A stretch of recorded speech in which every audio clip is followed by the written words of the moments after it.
ध्यान जरा पानी कितना नदी का बढ़ रहा है।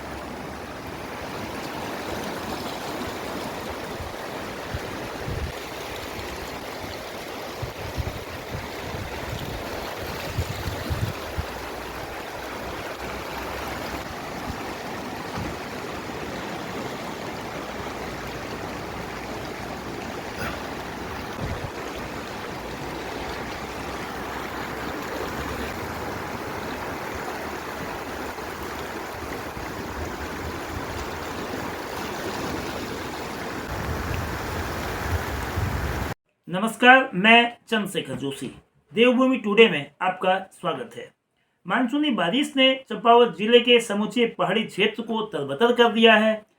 चंपावत में पिछले 24 घंटों में 131 मिलीमीटर बारिश हुई है और इस माह के जो पहले 6 दिन हैं, यानी कि जुलाई के पहले 6 दिनों में बारिश का आंकड़ा 249 मिलीमीटर तक पहुंच गया है। आज 6 जुलाई को हुई 131 मिलीमीटर की बारिश पिछले 3 सालों में जुलाई माह की एक दिन में हुई सबसे अधिक बारिश है। बारिश के खतरों से बचने के लिए जुलाई के शुरू के 6 दिनों में से 4 दिन स्कूलों और आंगनबाड़ी केंद्रों की छुट्टी की जा चुकी है। दूसरे दिन लगातार बारिश एक बार फिर जनजीवन पर भारी पड़ी है। आज 6 जुलाई को सुबह 3:15 घंटे टनकपुर पिथौरागढ़ राष्ट्रीय राजमार्ग पर पहिए जाम रहे। एनएच से ज्यादा बुरे हाल स्टेट हाईवे के हैं। जिले के कई आंतरिक सड़कों के हैं। 6 जुलाई की शाम तक 31 स्टेट हाईवे और आंतरिक सड़कें बंद हैं। इनमें से कई सड़कें ऐसी हैं जो 24 घंटे से भी अधिक समय से बंद हैं। 5 जुलाई से बंद पूर्णागिरि के कपाट दूसरे दिन भी बंद रहे। मुख्य मंदिर के पास की जो सीढ़ियां हैं उनमें कल भारी मात्रा में मलबा आया था। लोक निर्माण विभाग ने आज से मलबा हटाकर देवी दरबार तक पहुंचने के लिए रास्ता खोलने का प्रयास किया। पीडब्ल्यूडी के एई लक्ष्मण सिंह सामंत का कहना है कि काफ़ी मलबा आज हटाया जा चुका है, लेकिन इसे पूरी तरह हटाने के लिए अभी एक दिन का समय और लग सकता है। वहीं मंदिर समिति के अध्यक्ष पंडित किशन तिवारी का कहना है कि मुख्य मंदिर के आसपास मलबा हटा लिया जाता है तो 7 जुलाई से देवी दर्शन के लिए मंदिर को खोल दिया जाएगा। अगर ऐसा नहीं होता है तो देवी दर्शन 8 जुलाई से फिर से शुरू हो सकेंगे। लेकिन आफत की ये बारिश सड़क बंद होने तक ही सीमित नहीं रह गई, बल्कि मानसूनी आफत के रूप में यह बारिश अब लोगों की जिंदगी पर भी भारी पड़ रही है। बारिश ने, यानी कि बारिश से उफनाई नदी ने इस साल की पहली जिंदगी को निगल लिया है। कल 5 जुलाई को बनबसा के हिलागोट के पास 55 साल की एक महिला शांति देवी हुड्डी नदी के तेज बहाव में बह गई थी। खोजबीन के बावजूद कल महिला का सुराग नहीं लग सका था। आज भूमिया मंदिर के पास वाले क्षेत्र की नदी से शांति देवी का शव बरामद हुआ।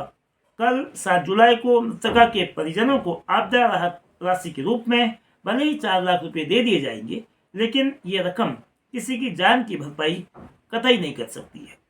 नदी, नालों, झील, झरनों से खासकर बरसात में बचाव के लिए सावधानी बेहद जरूरी है। चंपावत जिले में मैदानी क्षेत्र टनकपुर में जिले की सबसे बड़ी नदी सारदा है। बनबसा में हुड्डी है। इसके अलावा पहाड़ में लदिया, सरयू, कोयला सहित कई नदियां हैं जो बरसात में उफान में रहती हैं। बढ़ते जल स्तर की वजह से बहाव की गति भी बढ़ जाती है। इस कारण प्रशासन को जल पुलिस, गहरे क्षेत्र में जाने से रोकने के लिए जंजीर लगाने से लेकर साइन बोर्ड से खतरे वाली जगह के लिए आगाह करने के अलावा तमाम जरूरी कदम उठाने होंगे। पुलिस प्रशासन का दावा है कि नदी नालों वाले क्षेत्रों में बचाव के लिए सभी जरूरी इंतजाम किए गए हैं, जिसमें जल पुलिस की तैनाती से लेकर वार्निंग देने जैसी बात है। साथ ही पुलिस ने लोगों से भी अपील की है कि बरसात में नदी नालों में जाने से यथासंभव बचा जाए। सिर्फ पुलिस प्रशासन के बचाव के कदम ही काफी नहीं है। इसके लिए नदी नालों वाले क्षेत्रों के लोगों के साथ ही ग्रामीण स्तर पर भी नागरिकों को इस खतरे के प्रति सचेत करना जरूरी है। ऐसे में ये जरूरी है कि नदी नालों में डूबने और बहने की घटनाओं को कम करने के लिए समय रहते कारगर कदम उठाए जाएं, ताकि लोगों को अकाल मौत से बचाया जा सके। वैसे भी चंपावत जिले में साल 2024 में अब तक नदी नालों, झील, तालाबों में डूबने या बहने से 7 लोगों की मौत हो चुकी है।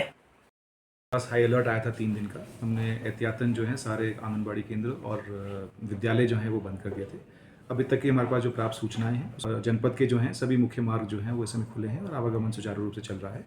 एक जो दुर्घटना हुई थी वो कल साय में हमको रिपोर्ट हुई थी, जिसमें एक हेलागोट की निवासी हैं महिला थी, जिनको कि बहने की सूचना आई थी। क्योंकि रात में कल पानी बहुत चढ़ा हुआ था, इसलिए रेस्क्यू ऑपरेशन नहीं हो पाया था। आज सुबह जब थोड़ा सा पानी कम हुआ है तो वो बॉडी रिकवर कर ली गई है और उसमें अब पंचनामा पोस्टमार्टम की फॉर्मेलिटीज़ की जा रही है। सबसे पहले तो मैं आपके माध्यम से सभी लोगों से अनुरोध करना चाहूँगा कि बरसाती नाले या झरने या ऐसे रिस्की जगहों पे ना जाएं जहाँ पे कोई हादसा होने की संभावना हो, और अपने परिवारजनों को भी इसके बारे में या बच्चों को भी इसके बारे में सजग किया जाए ताकि ऐसे कम से कम हादसे हो। बहुत सारे बरसाती झरने अभी आजकल चंपावत में भी काफ़ी जगहों पे देखने के लिए मिल रहे हैं, वो भी कोई खतरे से खाली नहीं है। तो सभी से अनुरोध रहेगा कि उसमें पूरी सावधानी बरतें। काम अगर इम्पोर्टेंट हो तभी जो रूट्स जहाँ पे मलबा या पत्थर आने की संभावनाएं हैं, अगर कोई इमरजेंसी हो तभी उस रूट्स का फॉलो करें उन रूट्स को, अदरवाइज अवॉइड करें, मूवमेंट अवॉइड करें अनावश्यक।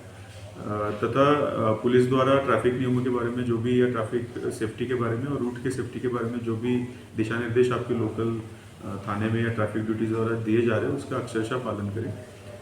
हमारे तरफ से मैंने 2 दिन पहले ही जब ये रेड अलर्ट का, जब हमें कुमाऊं के बारिश के रेड अलर्ट का पता चला तो हमने सारे थानों से आपदा प्रबंधन के बारे में जायज़ा लिया गया था, जिसमें हमने नीचे जो हमारे टनकपुर बनबसा क्षेत्र है, इसमें बाढ़ प्रभावित क्षेत्रों का भी मैंने दौरा किया था। तो वहाँ पे हमारी जल पुलिस और तैराकी यूनिट जो पीएसी की रहती है उसकी पर्याप्त मात्रा में तैनाती वहाँ पे की गई है, तथा उनके पास डक्की बोट्स और राफ्ट और बाकी आपदा के जो इक्विपमेंट्स रहते हैं उसका भी जांच करने के लिए सीओ को निर्देश दिए गए थे। हमारा जो पहाड़ी क्षेत्र रहता है वो जनरली मलबा और लैंडस्लाइड के लिए ज़्यादा प्रभावित रहता है, तो उसमें भी हमने सारे थानों को और सारे फायर स्टेशंस को पहले ही ट्रेन स्टाफ हमारा वहाँ पे है और उनको इसके बारे में, आपदा के बारे में पहले इन्फॉर्म किया जा चुका है, दिशा निर्देश दिए जा चुके हैं कि आपदा में किस तरीके से रिस्पॉन्ड करना है।